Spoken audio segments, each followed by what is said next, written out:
And just like that, we're back. Views from Section 400. Matt, Jack, and Brian bringing you along for the NFL Sunday recap. What a day it was. What a day of football. And the boys are here up in the nosebleeds to bring you through all the action that unfolded today.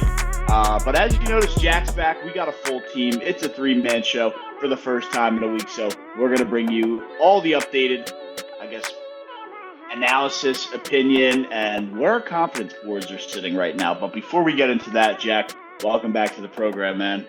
How you been? I'm happy to be back home in Charleston. I get to sit down in the den, watch some Sunday football, some red zone, really focus in on it. I don't know if the picks have been lacking the last couple, weeks or not. Haven't been able to watch as much football as I normally like to, but I'm happy to be back. Dallas was good. It was good, a good work trip. I got to see some Auburn friends there, some big views from Section 400 supporters. So it was a good trip.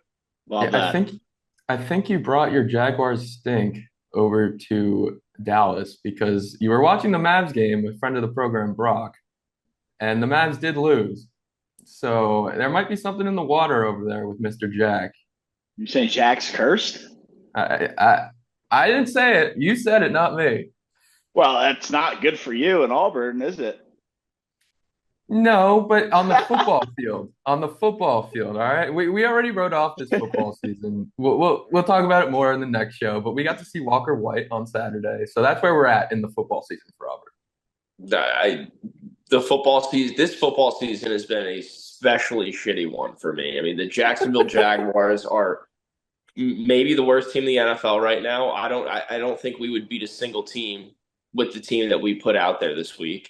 And then on top of that, Auburn football is just a joke this year. The SEC, the entire league, the entirety of college football has gotten better, and Auburn has not. So it's been a tough football season for me. I'm ready for basketball season. Yeah, well, if it makes you feel, it probably won't make you feel better, but we did rip on the Jaguars enough while you were gone. But we're going to have to do it again coming up here shortly. So I guess it won't make you feel better at all. Yeah, I mean, right. You should just be numb to it by this point, Jack. I mean, it's week after week. This one might have been the worst of all the weeks, but again, we'll discuss here in just a minute. But I mean, you guys are out on football season. I certainly am not. The Eagles didn't play today, but 8-2. Lions prove why they are the best team in the NFC, and the Niners picked up somehow. Or no. The Niners lost, which was huge for just them getting hot at the end of the season and keep putting those nails in the coffin for the San Francisco 49ers. But I think it's time we jump into some reaction to all the action. And right after a word from SeatGeek, we'll dive right into it. The weather may be getting cold late in the year, but the sports action is heating up. With the final stretch of the football season upon us and basketball season now here, the only place to go for the best tickets for each game is SeatGeek.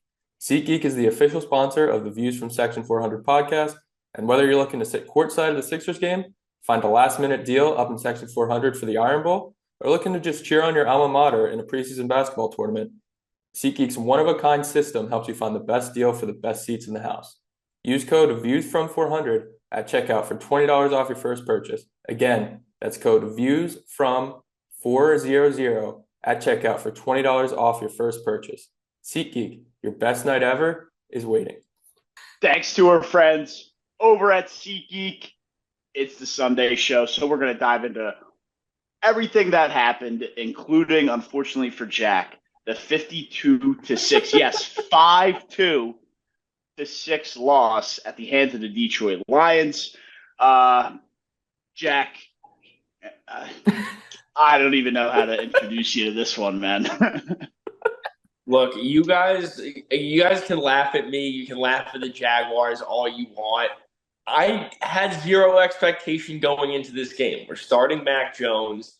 The team has been dog shit all year, even with Trevor Lawrence, who is a top 10 quarterback. So, there's no expectation for this team right now. So for us to go into Detroit, lose let 52 points get scored on us. Not the first time Detroit's done it this year. They It scored was so 52. bad you didn't even want to do the math. That's how bad this score was that you didn't want to do the math of 52-6.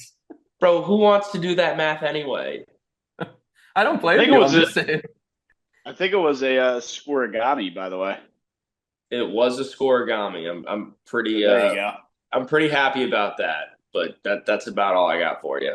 That's really Well, But it's not the first time that the Lions have dropped 52 teams on an AFC South team this year. They did it to the Titans earlier in the year. The Lions are the best team in the NFC, arguably the best team in the NFL. So it's fine, dude. The Jaguars are the worst. The Lions were the best. Like I had no expectations going into this. You know, I think what do you think? I wasn't going to take a shot at the Jags. I was just going to say I think it's kind of beyond a reasonable doubt and clear cut that the Detroit Lions are the best team in football. We just saw the Chiefs take a loss, who was probably the next pedestal to them. Standing wise, the Chiefs did not feel like a 9-0 football team. There are other teams I would pick over the Chiefs. We know what comes with Patrick Mahomes and the NFL league office. I won't get into that, but look, the Lions for me are the best team in football. I don't think it's one of anymore. There's a one best team, and that's the Detroit Lions. Yeah, I mean, I can agree with that. I'm glad you've come around. And Yeah, there's look. and there's one other thing. Actually, let's I let you think, finish. your Jack, line. I also think he could be pulling a play out of my playbook from the round table where I said the Eagles were never going to lose again. So now we're sitting here and calling the Lions the best team in football. That was not my direction with that, but hey, can't hurt. Yeah, the reverse juju is exactly what Colin is going for. But listen, the one thing I gotta say about this is Ben Johnson. If you were trying to put on a show for Shad Khan and make your case for the next head coach as the Jacksonville Jaguars, you didn't have to do us that dirty. We already want you bad enough. Come be our head coach next year, please. And I don't think it's I don't think Doug Peterson is necessarily a bad head coach. I just think the relationship and the shelf life hasn't worked out and won't work out with the Jacksonville Jaguars. And that's kind of why they need to part ways. Like, I still think Doug Peterson can be a good coach in the league. I just think this pairing, this relationship, it didn't work out, and that's fine. You see it all the time. But look, cut ties sooner rather than later. You're not doing yourself any favors holding on to this guy any longer. Yeah, no, and I like him, Matt. As much trouble as he's given me this year and last year, yeah, I still like him. I think I still agree with you that he can be a good coach in this league. No, I'm out on him being a head coach though. His head coaching days are over. Well, they're about to be, well, I guess I'll knock on some kind of wood here, but they're about to be the first team in NFL history to have the number one pick three times in a span of 5 years. The first team ever in the long tenured NFL history to do that. Your Jacksonville Jaguars. So then my question is, if they hire Ben Johnson, does he bring in his own quarterback? Dude, no, he won't. Dude, all right, you're not. I'm not doing this. You're not getting. They have the any one better- pick. They got to draft a quarterback, right? You're not getting any better than Trevor Lawrence. Stop. I don't think that's a crazy thing to think, to ask a question about. It, what else is out there? I think Trevor Lawrence still can be a good quarterback with, different leadership, I guess you can call it. But yeah, I don't know. That's going to be tough and I know guys come in and they want to sometimes throw a curveball and have their guy, and they got to have their guy. But I don't, it might be foolish to just jump T-Law, as Jack likes to call him, to the curb so quickly. I'm just asking questions. It's a fucking blasphemous question. Next.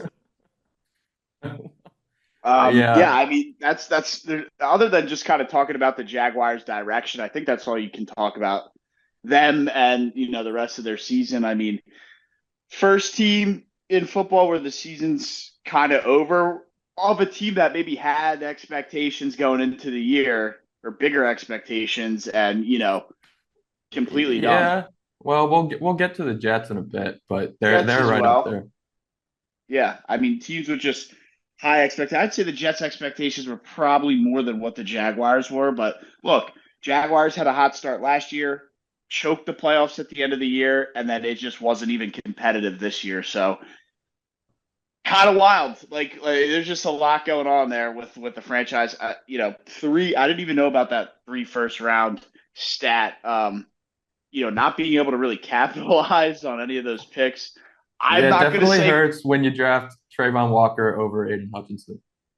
true, and Hutchinson's hurt with the career ending or season ending injury, so it is what it is. But I mean, Jack, and you're gonna hate this. You're gonna hate this. You're gonna call me names for it, and that's fine. I get it. You're upset. But are the Jaguars a poverty franchise?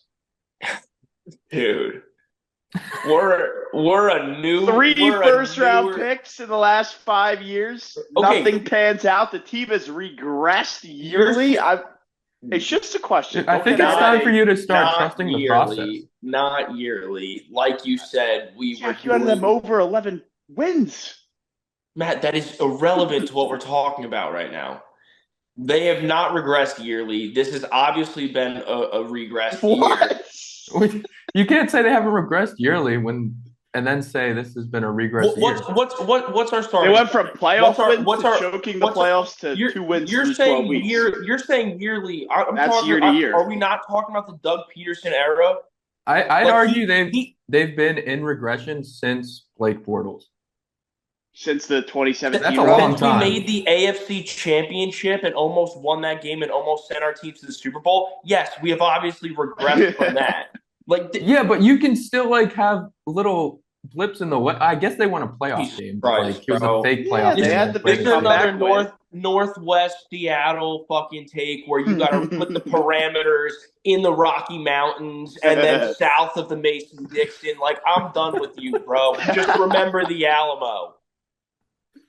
Oh, yeah. I mean, look, I knew that question was going to get you fired up. I knew it would stir it up. And then he goes at me. You asked the question, and then I get yelled at. Well, look, I think it's a fair question. Whether, Jack, you like the question or hate the question or like our answer, I get it. I'd be irritated. Ask the question much more clearly this time.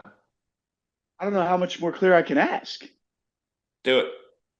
Are the Jaguars a poverty franchise after all we know of the last 5 years? No.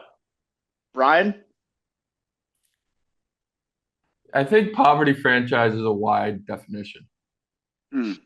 So who would be a poverty franchise? Right now, Patriots, poverty right now. No, I wouldn't call them poverty. Because they 20-year history. I mean, yeah, okay, you're right. So I call the Browns a poverty franchise. Yeah. So, how far off are the Jaguars from the Browns? They're not too far. I mean, there can't be a wide gap there. The only thing that's making me side with you a bit is my Giants have been absolutely terrible for a decade now. But at least they got a ring. So that's the one thing. Bro, you want to talk about poverty franchises over the past 5 years? Tell me something that the Giants have done that the Jaguars haven't in the past 5 years. Oh, I'm not saying the Giants are in poverty. They absolutely are. But we're talking about the Jacksonville Jaguars right now. Giants, 100%. 100%. Horrible. Horrible, horrible team. Especially over the last 5 years. Jack, the coaching staff they brought in.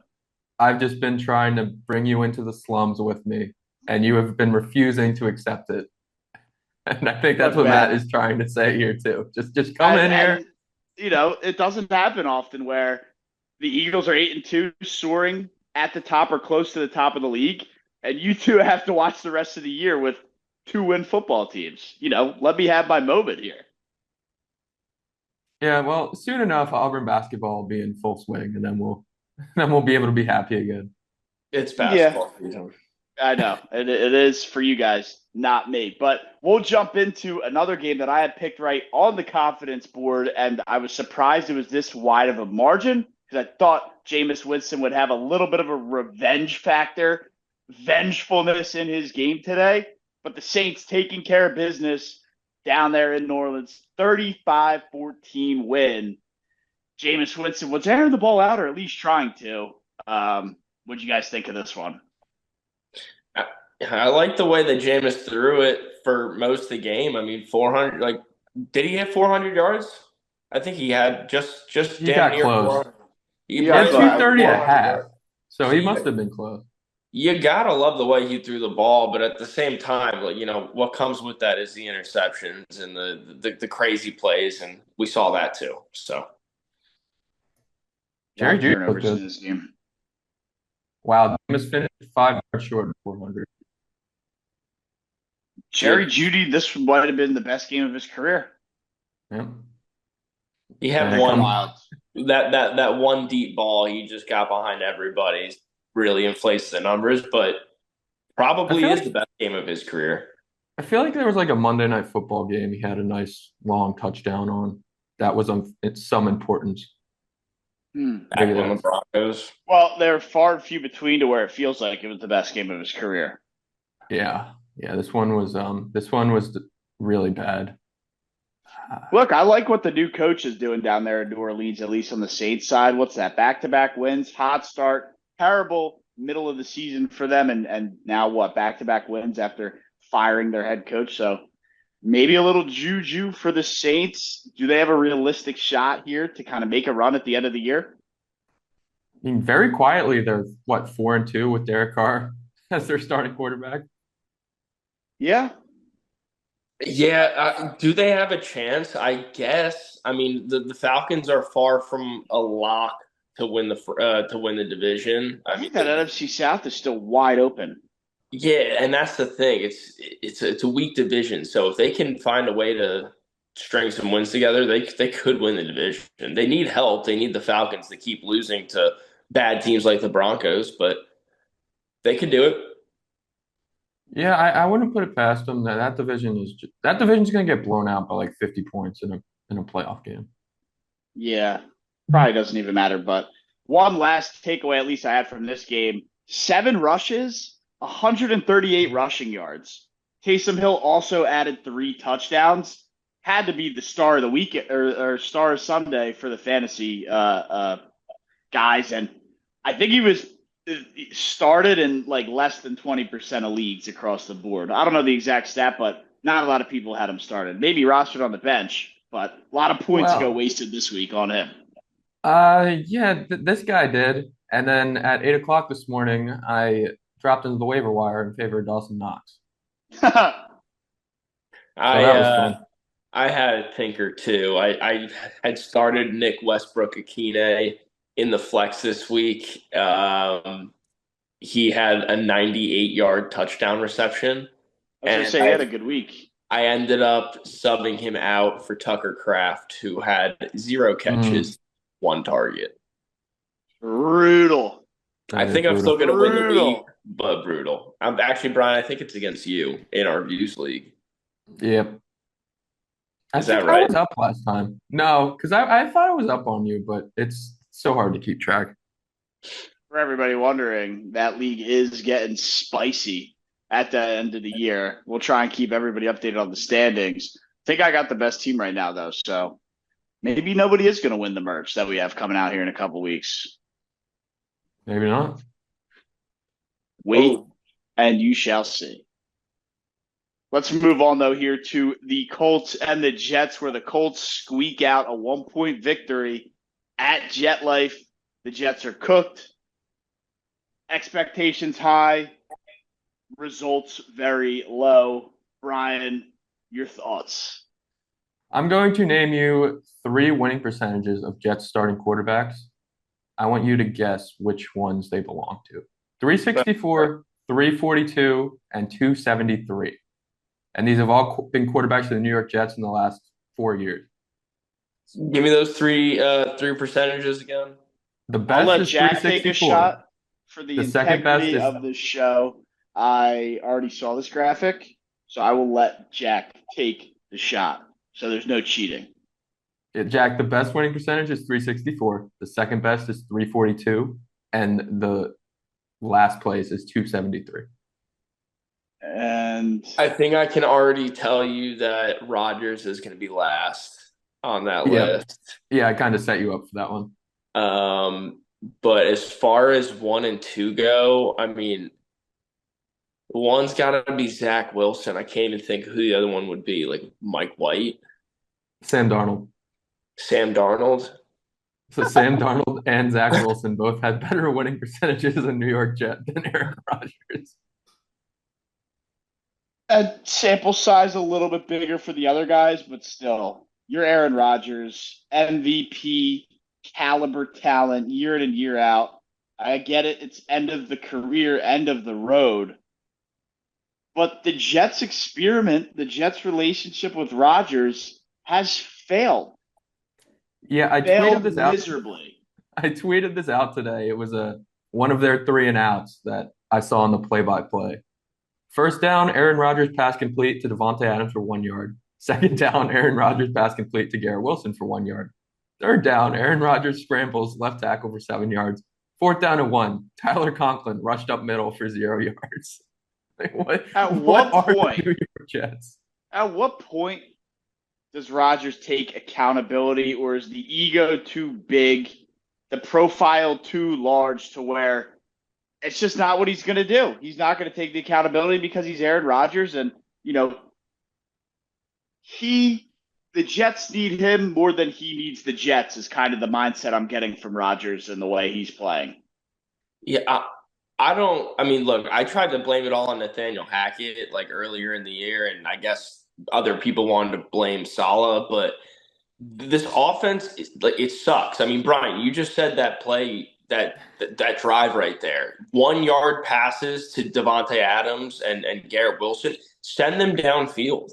I wasn't watching this game that closely. I wasn't all that interested in the Jets Colts game today, but I was seeing some things on NFL Twitter saying from Jets fans saying like this offense needs to start throwing the ball downfield a little bit. Like everything is sideline to sideline, 4 yards, 7 yards. Like there's nothing downfield. So I've always liked Aaron Rodgers deep ball. His Hail Marys are honestly second to none. I don't understand why they're not airing it out. Maybe it's because their O line is trash and he's getting clobbered on every play before they can get downfield, but the offense sucks. I don't necessarily know if it's Rodgers' fault. He can still toss the rock, but they suck. Right. They'll where Rodgers will hide or have an excuse is they put up 27 points, which is a decent amount in the NFL. And, they'll say, well, the offense was fine. We scored 27 points. But when you're Aaron Rodgers, you're not just getting paid to put the points up. You're getting paid to win games, as everybody is. But Rodgers is getting paid to give you those double-digit seasons as a, leading quarterback. Hasn't worked out in New York, and I think it's safe to say it won't work out. Yeah, the Lions the Colts next week. I guarantee you they're going to put up another 50 burger because this Colts defense is just terrible. And 27 is not that impressive against this Swiss cheese secondary that plays Right. in Indianapolis. Yeah, to be clear, I'm not saying it is, but that's where Rodgers will hide. Yeah. That would be the third AFC South team to give up 52 points to Yeah, the they're going to line. complete the trifecta. Dude, it's Or so no, they possible. already played the Texans. They can't. But I guess they can complete the yeah, it is still the trifecta. They can't complete the quadfecta. Guys, we watched the Packers play the Bears today, and we were like, oh my gosh, no way. 100 out of 100 times, somebody kicks a field goal at the end, it doesn't get blocked. Bang! 2 weeks in a row, blocked field goal. Different game, obviously. But yeah, holy smokes, the Bears cannot catch a break. No, dude, they're cursed. They are so cursed. They've Yeah, lost it 11 definitely. games in a row against the Packers. Yeah, and that, dates to when Rodgers went on that huge run. Rodgers said that he was their daddy, which he kind of was because they couldn't beat him. And now, a couple years removed the Rodgers, and Jordan Love kind of just went from prince to king and just stepped up on the throne and is continuing the tradition that is that's turned in over the years. It's insane because they play 2 games a year, and one of them is in Right. Chicago. They're continuously beating them in Chicago. It's wild. I think the Bears are cursed. We all thought it was a new, modern, unique edge to hire the offensive lineman GM. Haven't been too impressed. I mean, he's tried his best to put pieces around. They drafted Caleb Williams, which I don't think is a hard decision to make. Matt Eberflus shouldn't have a job, and he does. I get it, the tough break on the block field goal, but they need a rehaul. Do it Yeah, now while your quarterback's young. yeah. Honestly, the weapons haven't worked out the way that I thought they would, nor like the way that they should. Like DJ Moore seems sort of like an afterthought in this offense, which shouldn't be the case. He is a very good wide receiver, and I think the best on this team. I mean, Keenan Allen's a vet, got to give him his chops there, but he's a short field guy. Like DJ Moore's the guy that's going to stretch the field. I'm not seeing any of that. And then on top of that, I know DeAndre Swift had that highlight play today, that catch he broke or whatever to the outside. It was like a 33-yard touchdown or whatever. He sucks, dude. Watching him run in between the tackles is so painful. The dude, it's like he has drunk goggles on, man. He doesn't know how to hit holes. It's crazy. It is absolutely crazy. They want to use him out in the flats and in the swing game, whatever, but let Roshan Johnson run the football in between the tackles. He is so much better. I saw your tweet today when I wasn't watching the Bears game. I just saw DeAndre Swift is awful, and it made me laugh just scrolling through Twitter and no context, just DeAndre Swift is awful, and I knew immediately you were coming off the bad time from the Jags, just watching DeAndre Swift run the football and being pissed off at life. Yeah, because he sucks at running the football. And for the record, that tweet said Swift is awful. Okay. And I specifically just said Swift and not DeAndre Swift because I wanted some Swifty to come at me on Twitter and start a fucking war with me, but didn't get my wish. Look, he's, an undersized running back, which hurts his ability to be effective between the tackles. And that's why we see him getting involved in the swing routes, out in the passing game, short passing game. But yeah, undersized to be going inside the tackles, like I just said. And I think going forward at 100% has to be Roshan Johnson because he's more of a true running back with the size, the ability to hit holes. It's just to college running back to NFL running back is a big difference. And when you're DeAndre Swift, that difference sometimes is a little bit too much. So for me, definitely got to go Roshan the rest of the year. DeAndre Swift, nice player. I'm glad the Eagles signed Saquon over him. Where would Deontay Foreman back there? I like him. Give him another shot. He deserves his 10th shot in the league. I don't even have a comment for that. Me neither. And I think we can leave that game there as Matt Eberflus is still a head coach and the Packers are rolling with Jordan Love. But another fun game where I don't know if you guys remember in the live show, I gave out alternating 50.5 was huge value on the over and it smacked. Dolphins 34, Raiders 19. Tyreek Hill had every chance to get in the end zone 2 times today. He was able to get in once. Damn, man, I wanted that one bad. Oh man, I honestly thought you were gonna get it too. There was like a first and 6, or first and goal from the 6. They threw him a little screen pass. He had blockers and he still didn't get it. I was like, that was the opportunity right there. Yeah, they kept getting like first and goal from like Jack said, the 5 or 6 in those perfect short pass routes, and I just thought it was coming, but it never came. Man, had the right read and everything, dude. Got in once, and like I said, a lot of opportunity to get in a second time. It didn't hit, but the read was there. It wasn't like I said, it was way off. But what did hit the 50.5? Hopefully, some people could have cashed on that. I forget what the odds were, but dude, I'm telling you, huge odds because I think the original over under in this game was 43.5. Yep. So that's a bigger number, but still hits. I think obviously 53 total points or whatever it was. But yeah, Dolphins playing some bad teams and picking up wins here. Yeah, and they have the chance. Their next 3 games are against the Patriots, and then they get the Packers. Which I mean, the Packers have they've looked good, but not dominant. And then they get the Jets. So there's a real chance at 2-1 or 3-0 there. And then if they can do that, they're right in it. Yeah, so the Dolphins are, They're 4 and you know, 6 now. yeah, but they're a bad team that has a shot to turn things around. And look, I think bad might be a little harsh. Your record is what you are. I get that, but they have a good team. The quarterback can stay healthy, have a shot to make the playoffs. I think they definitely can make the playoffs, and not scared of them in the AFC playoffs at all.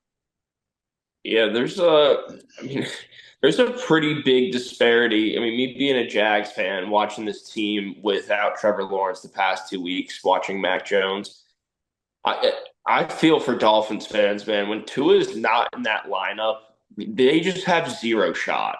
And that's exactly how I feel as a Jags fan watching Mac Jones. But with him in there, they could go on a run. 4 and 6, like Brian said, they're not out yet, and they have a decent schedule coming up.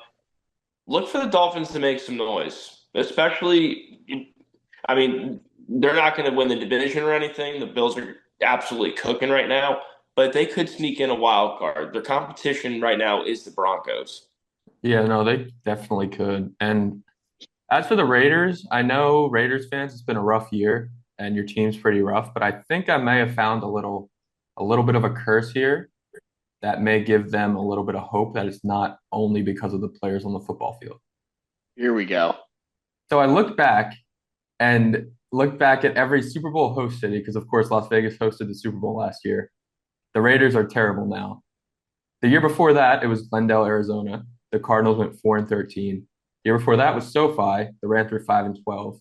The year before that was Tampa, but it was Tom Brady, so I'm not counting that. The Bucks went 13 and 4. The year before that was Miami. They missed the playoffs, barely went 500. And the year before that was the Falcons. They went 7 and 9 and missed the playoffs. So the team from the host city of the Super Bowl the year before might be cursed unless you have Tom Brady at quarterback. And so is the Super Bowl in Vegas next year? Is that what you're telling me? It was last year, so they're coming off the Super Bowl being in Vegas, so they're cursed. I Just makes have you no think. opinion on the Raiders. All I want is somehow Howie Roseman works some magic and gets Max Crosby. Yep, I'm Yeah, sure you you know do. what? I'll give the Raiders fans some silver lining here. Brock Bowers is absolutely him. So you can be happy with that one. Kid It is. had 10, 13 catches, 120 something yards, a touchdown. I mean, he's just so legit.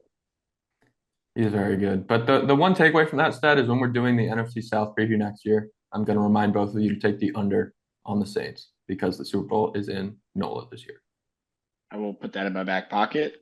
I mean, there's the And shot Spencer Rattler's their starting quarterback, so I might be leaning that way anyway. yeah, for real on that. But after all that, nice win for the Dolphins and putting up points when the quarterback's healthy. Mike McDaniel, we know, is a sneaky, sneaky head coach. We'll see what they can do. Pump the brakes, not saying we were fully down, but let's just wait and see.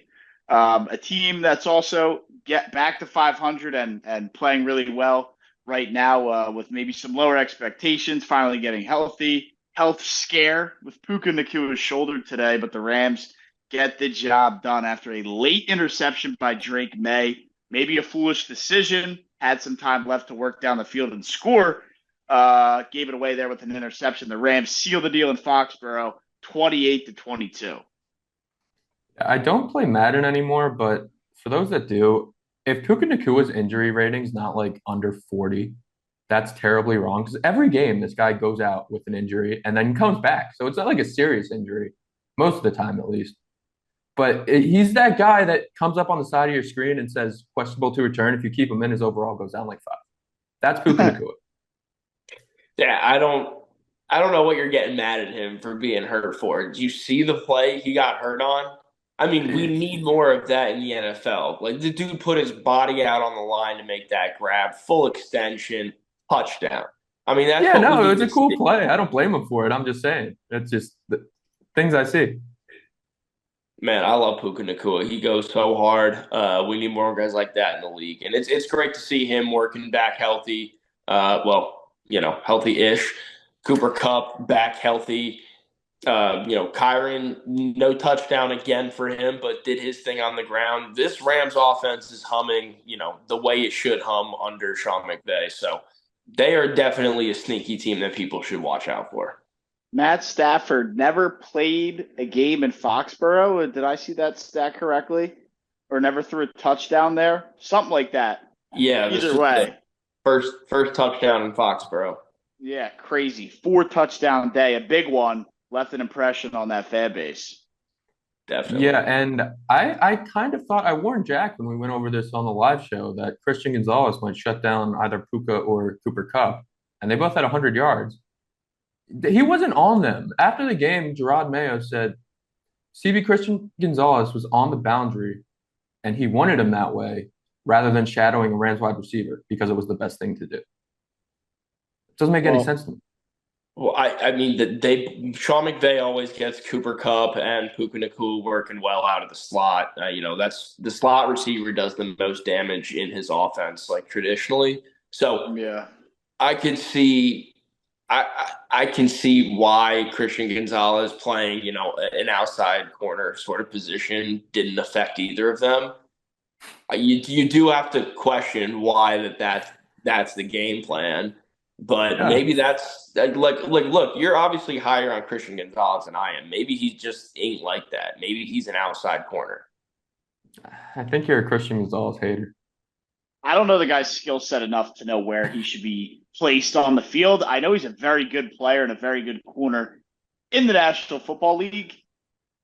Look, I don't know the skill set to say he should be there or here or wherever, but just knowing what these Rams receivers are capable of, it seems like I don't care what the skill set is. He's your best defender, best cornerback.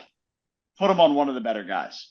And maybe we need to call up our Patriots insiders to get us like the right analysis here. But he's a tall, lanky, rangy corner. I would trust his speed and his height over the agility that's needed for a slot corner. He would have to guard two white guys. Oh, Brian. They're quick, not fast. One is Sneaky athletic. Samoan, and one won the Triple Crown. What has Christian Gonzalez done? I think Talk shit on the fields. Wear he a was diamond chain? he might have won like Yeah. third team all NFL defense, maybe. Don't quote me on Third, that, but he might have won some kind of award. third team? Okay, cool. Like Puka Nacua broke almost every single rookie receiving record last year, 2 years ago. Yeah, Um, last year. Right? last year. And Cooper Kupp won the Triple Crown as a receiver 3 years ago. Yeah, So Super Bowl again, MVP. and Super Bowl MVP. So again, tell me what Christian Gonzalez has done. Yeah, I don't think them being white is going to allow, Christian Gonzalez to dominate. I still give I'm Cup not saying dominate. It would help. They wouldn't both go for 100 and a touchdown if he was just shadowing one of them. I do agree. Like they were both off to quick starts early and often getting the ball to Cooper Cup, especially. Like, okay, maybe the game plan going in have Gonzalez line up where you want to have him, but like at some point you got to make the switch mid game. Like, all right, we're getting burnt. Let's line up our best guy on one of their best guys, and they didn't do it. And hey, look, if Drake May didn't throw that touchdown and they drove down the field and scored, the game's tied, I think, and we don't know or actually they have a shot to take the lead. So, like, it almost worked if Drake May didn't throw a pick on that final drive. Yeah, I guess. But I'm just, look, I was mad. I wanted Christian yeah, Gonzalez to show out, and he did not. yeah, no. Just to spite me. Yeah. Rams get to 500 though, so we'll see because the NFC West obviously Cardinals on a bye this week, but that is a funky division out there. But we'll roll into the Ravens and the Steelers. Ugly game. Chris Boswell getting it done with the leg. Justin Tucker, thank you for your service, my friend. Yeah, interesting game. Tough, rough, gritty in Pittsburgh divisional battle-esque game, which is exactly what we saw. Steelers get the job done and control their destiny the rest of the way here. And I still have them in my AFC Championship game. And all the props we gave out on the live show, I believe, cashed and fairly easily, pretty early in the game. Yeah, I know that George Pickens to have five plus catches hit in the first half, which was very nice of him to do for me, for us, and for all the listeners. But look, as much as I want to give Pittsburgh credit for this win, I mean, the Ravens just couldn't get out of their own way today with all the turnovers, all the penalties. This was just a brutal game for the Ravens. I mean, I guess that's what happens when you're playing in Pittsburgh. Big divisional game. They're a 7-2 team. Everyone's fighting for everything. But they need to be better, and I think they will be better if they meet up again later in the season. I That's think what the their Steelers offense, do. yeah, I What? think the Ravens' offense just might be bad. I'm not in I don't know that I agreement can with get that. there. But like I was gonna say, this is what the Steelers do, man. They drag you into these ugly dogfight, battles, and force you to grind one out. And more often than not, they're grinding it out because they got the experienced veteran, multiple Super Bowl winning quarterback leading the charge, and a lights out defense. Great head coach who has a winning record every year the last 18 years, and a tough environment to play at home. It's the recipe for these ugly type of games. So, you could say, oh, well, the Ravens defense is bad and the Ravens aren't that good. But I think it's time to give Pittsburgh their credit. This is what they do. This is who they are. And it's working and working well. Look, that is a totally fair take to have. Like I'm still sticking to the fact that if they didn't have all these damn penalties, if they didn't, I mean, if they didn't have they had some weird turnovers. If you watch this game and see these turnovers that they That had, they pick were on the Justice Hill like wheel route that yeah, the corner just stole from him was crazy. just snatched it. I mean, it was crazy. There's some crazy turnovers, way too many penalties. I mean, if they just hit the 2 point conversion at the end of the game, they're going into overtime. What else? What else? If Justin Tucker doesn't miss two field goals, I mean, let's keep in mind they only lost this game by 2 points. Like, there's just so many things that could have gone right for the Ravens that didn't. And I give the Steelers some credit for a lot of that, but just one thing had to break right for the Ravens, and it didn't to beat the Steelers on the road. I still got faith in Lamar. That's where I rest. They just Not in the playoffs. they're just a weird like we saw it against I know they scored however many 35, 42 points against the Bengals, but that whole first half they were discombobulated and out of sorts. And it took the Bengals being terrible on defense for them to get going at. They just seem like they have a weird vibe on offense. They do. They do. Maybe it's because Lamar doesn't run anymore when that was why they were so good on. I don't know. But I will say, Matt, the Steelers are a good team. I said this morning if they won this game, I would respect them. So now I'm forced to respect the Steelers. They're a great team. It sounds like you guys are still backing the Ravens to win, that division, AFC North. The Bengals are going to win the division. Holy shit. The Bengals are not winning the division. I think I'm still backing the Ravens, Matt. Well, at least we're split three ways. Brian has the Bengals, Jack has the Ravens, and I'll take the Steelers. So we got that going for us. If you're Hell making yeah. choose between the Steelers and the Ravens, I'll take the Steelers. No, you So can have the Bengals, buddy. But I'm going to take the Bengals. But if the Bengals are out of the equation, I'll take the Steelers. But I'm taking the Bengals. Full confidence. sounds good. Love that we can squad right there. I Sound fully don't confident. know. Yeah, I don't know that that's a full confidence play. I want right it to there. be full confidence. Well, good luck. Some more wishful thinking or wishful hoping, whatever you want to call it, from Brian there. But yeah, Steelers get it done. Whether you want to give them the credit, don't want to give them the credit, they are the team that controls their destiny in that divisional battle there up in the AFC North. So we'll see what happens. And, props to them. Mike Tomlin knows how to get it done. So, right, team in a good spot. Vikings 23, Titans 13. Pretty ugly game here. Look, the Vikings are what, 8-2? I'm not sold. No, Yeah. I'm not sold either. And I'm also pissed at Sam Darnold for not throwing an interception today. Sure, Last touchdown play. to Cam Akers. Yeah, whatever.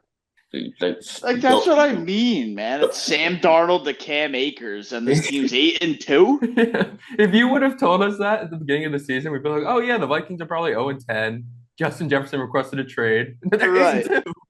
Or 8-2, like, right there. What would they be, a 3 seed in the NFC right now?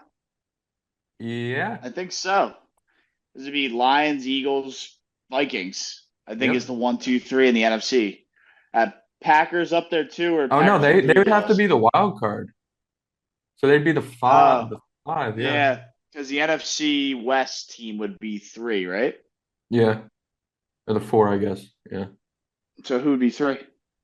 It would be Lions, Eagles, and then yeah, the Vikings would be five. It'd be Lions, Eagles, and then I guess right now it'd be the Falcons at three and the Cardinals at four. If the season ended Yeah, today. yeah, No, the yeah. Cardinals have a better record, I thought. Oh, No, they both have no, 6 wins. that sounds right. That sounds right. And then the Packers would be the It'd be Packers 17th and Vikings. Yeah, or Packers, 16th. Vikings in. And then who That would be the other? middle Oh, the to Commanders. Commanders, Vikings, Packers would be your wild cards. what, the 4 or the 5, 6, 7? Yep. It's pretty ugly there. The middle It's to a terrible bottom play. of the playoff picture or I the think I playoff think stand. I think those all those teams are like good enough to go win a game. Yeah, I think the NFC could be a great series all the way through. Yeah, I definitely think the NFC would be a little better than the AFC, but I don't think saying that I like the NFC at the bottom of the table. Like I just said, I think it's more the AFC isn't that good either. Yeah, I think we're just in a weird spot as a league. Yeah, Football's kind of totally in a right. weird Because place. well, let's talk about it since we're talking about the NFC. The bottom of the AFC, what does that 5, 6, 7 look like? I mean, you have your heavy hitters and Chiefs, Bills. Like Yeah, Brian, you're hopeful of the Bengals to make You have it. like the you have Chiefs, Chargers, the Bills, Ravens, Steelers, Chiefs, Bills, Chargers, no, Steelers, no Steelers, Steelers, and then who's Texans, the Texans? Texans and got to then you fit in probably got there. the Ravens, the Ravens, Chargers, Chargers, and Broncos. the Broncos. Yeah. It's not sunshine and rainbows over there either.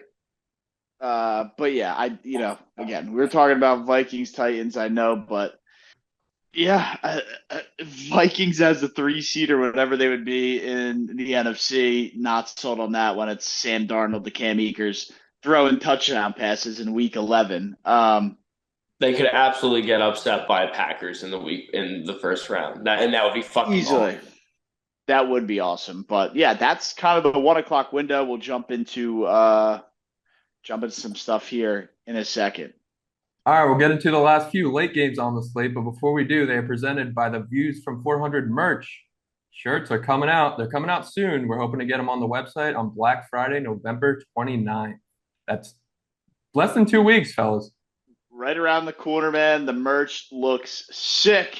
I can't wait to rep it, rock it, have it on all the time, man. I mean, it's going to be fun. I can't wait. And just the beginning, dude. Just the beginning. There's a lot of different clothes out there. There's a lot of accessories out there. We can put our fucking logo on anything. Be careful. Be careful what you say when you say anything there.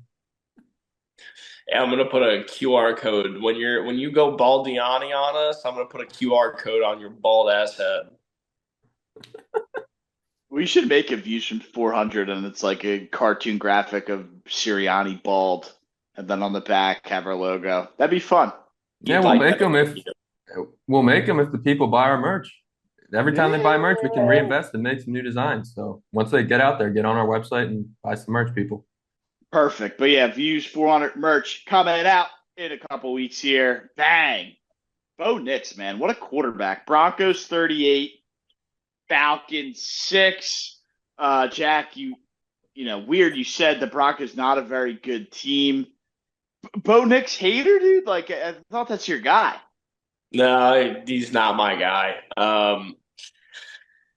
Look, he did look really impressive in this one, though. So I'll give him credit for that. I'll also give Sean Payton a little bit of credit for opening up some of that offense for him. But honestly, the Falcons just look bad. So there's that too. They looked really bad. Yeah, Bo Nix since week 4 is 14 touchdowns and only 2 Bo picks. He's been amazing since week 4. I did not know that, and they showed it on Red Zone, and it made my jaw drop because the fact Brian Harsin let that man walk is terrible. Well, you guys tried to pitch me Kirk Cousins on the road, Kirk Cousins this, Kirk Cousins that. I didn't drink the Kool-Aid. I wasn't blinded by the smoke screen. Denver Broncos are a good team. I like the head coach, and Bo Nix is an athletic, scrambling, get the first down, get the touchdown, get it done kind of guy. Like what he's doing so far in his rookie year. Think he has the proper leadership, whether you hate the head coach or not. I think he's still a good coach, and Bo Nix is flourishing right now as a quarterback. Yeah, honestly, I'm just such a Broncos hater all the way through with the personnel they have. So yeah, it's going to be tough to get some real analysis for me. I'll probably have them losing out for the rest of the season. Yeah, I know you hate that head coach almost as much as the city of Atlanta, apparently. The announcer, and I forget who was on the call, I apologize, but he said that he was the 12th most hated villain in Atlanta sports history. So I looked it up after, and the Atlanta Journal-Constitution they call him the 12 Dirty Birds of Atlanta sports. And Sean Payton was at number 12. Tom Brady was number 2. And I did not know the story of Bobby Petrino at number 1. He was the Falcons head coach in 2007. Only year was 2007. They hired him to develop Michael Vick. Then Michael Vick had the dogfighting thing. So he was stuck with like backup quarterbacks. He was terrible. I think they were 2-11. And in week 13, they got blown up by the Saints on Monday Night Football. He wrote a note, resigned, and left without saying goodbye to any of the teammates, any of his staff, anyone on the team. And that was his time as the Atlanta Falcons head coach. It's pretty He brutal. left in the middle of the night. Just left and wrote a note. It's like sometimes that's what you got to do, dude. I mean, if it's that bad. Is he like, did he go missing? Like, is he okay? Like, he sent a broke-up text to the Atlanta Falcons organization. Did someone like make him go away? Allegedly, he went on to coach our guy Zach Myers, Indiana, right after the Falcons. Okay. Wow, that's a hell of a story. But more hated than Tom Brady in Atlanta, apparently. Bobby Petrino. Brian, you have Michael Penix here highlighted. Why? He got in the game. Our old friend. He had 2 completions. Kirk Cousins not getting it done, dude. I mean, look, they were down, 30 points late in the game. Yeah, get ready. Take your starting quarterback out. Yeah, he almost got one of his receivers killed. He threw a deep ball, and the receiver got clocked, and he went on to the locker room. They want to see what their flashy rookie top 10 first-round pick can do. That was a dot by Justin Herbert, by the way. Yeah, it was. Will Dissly. I haven't heard that name in a while. But yeah, Broncos, dude. Again, all in, man. Why? I think they are the fun team of the NFL this year. Seahawks 20, Niners 17. Just keep nailing it in, man. Yeah, what do the Niners got? 1 or 2 more nails left before that coffin's sealed?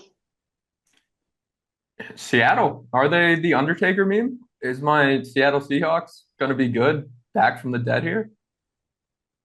It's going to be so much better on the road. It's incredible. Well, you know why? They're away from the epicenter of the West Coast take. Pacific Northwest. It sounds so much better. It really does, and I hate that it does.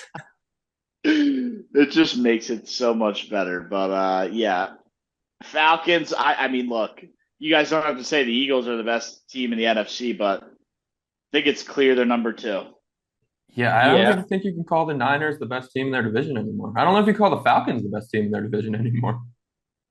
No, I mean, like both of those are arguable statements, but yeah, the Birds, Matt, we'll give it to you. The Birds are the second best team in the NFC right now.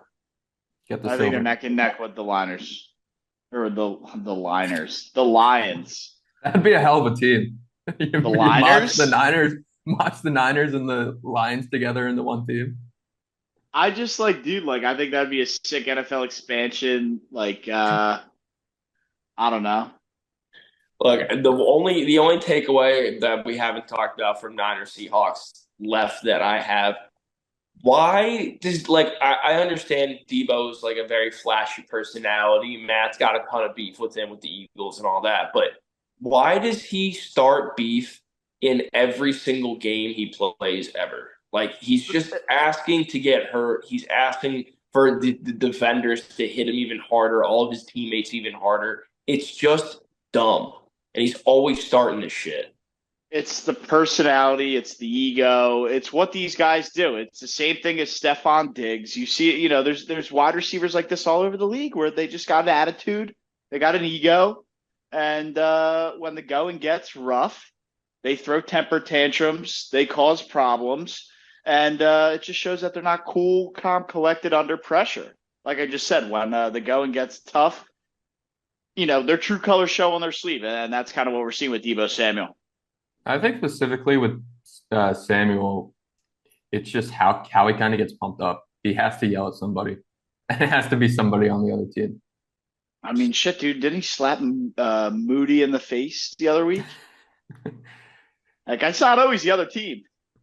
Yeah, it's true. Yeah. It's just Also, a problem with somebody. Yeah. Nick Bosa has 2.5 sacks since Donald Trump was elected president. Yeah, since the hat meme, right? Yep. That's a story to keep an eye on. Didn't he get hurt today? Yeah, he left the game late, but I would say they already had it in hand, but they thought they already had it in hand, and they did not, because Gino did not write back. No, but he got the win, and that's what matters. I still got the Cardinals winning this division. I think they got some secret juju this year, and the division's just beating up on each other. We might have to live stream during the next Cardinal Seahawks game if it's for the division lead. Why is that? Because it's next week. You have this. What time? 4:00 slot? Yeah, it's a 4:00 game next Sunday. Possibly. What was it? What you had the Seahawks? I know we had some back and forth where I was all over the Cardinals.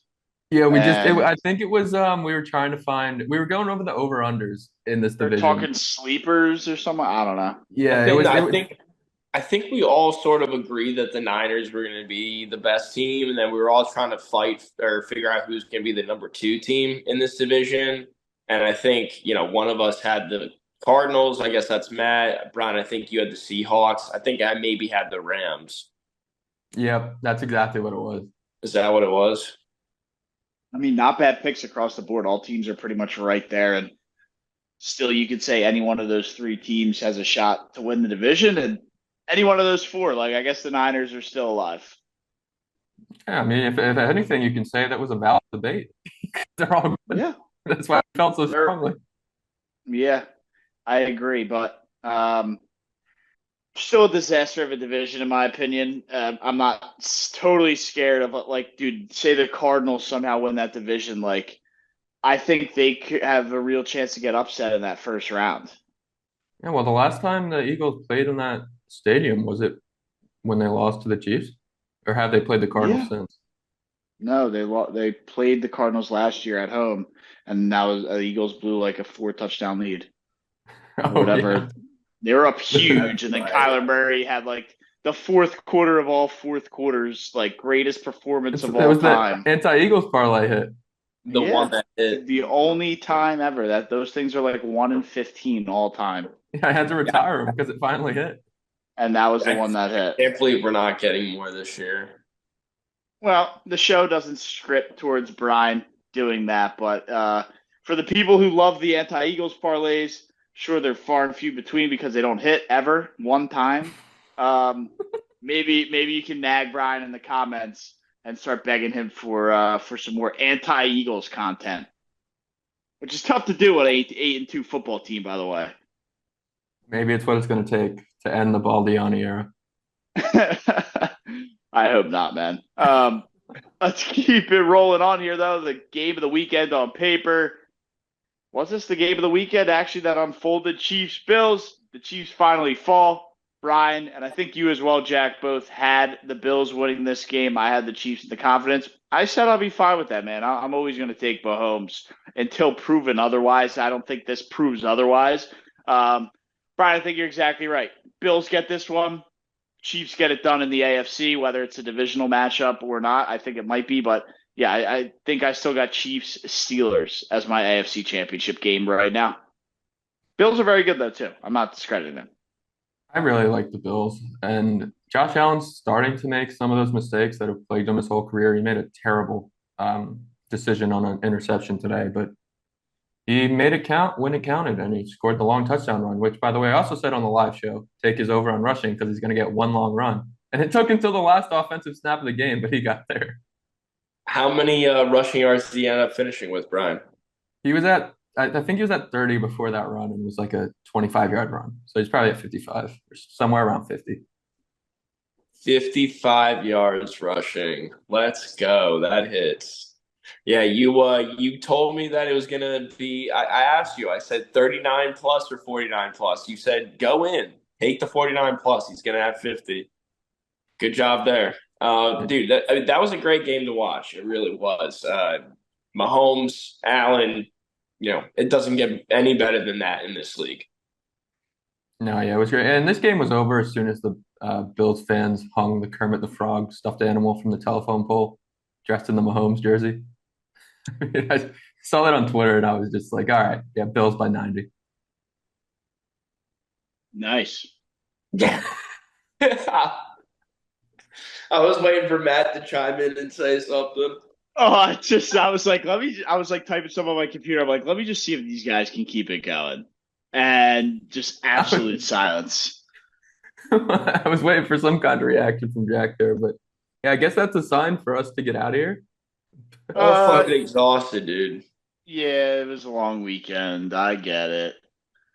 It is what it is. It is what it is. I was trying to see if I could sneak like one more like NFL topic in there. I know we already killed the Jags. We're not going to do that anymore. Giants are the Giants. You knew this.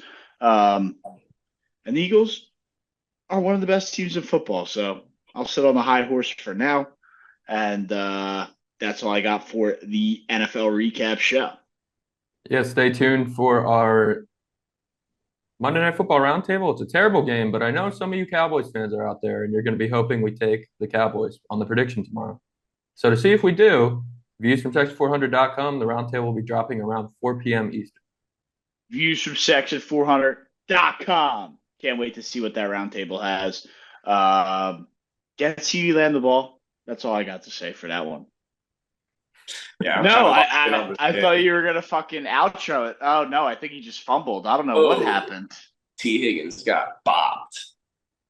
And Is that a touchdown? He was down. Where the ball popped out? I don't know. They got to replay that. Either way, we'll see if T. Higgins scored. Hopefully, the Bengals pull out the win for my sanity and my future bet here. But I guess I'll close out the show here. Stay tuned. Tomorrow, roundtable. Thursday, we got winners and losers, Michael of the week, more NFL confidence picks, whole big show. For myself, for Jack, for Matt, it's been Brian. Sunday recap. I'm out. In the mix with DJ Savage. I'm out. Go Birds. Zach Taylor should probably be on the hot seat.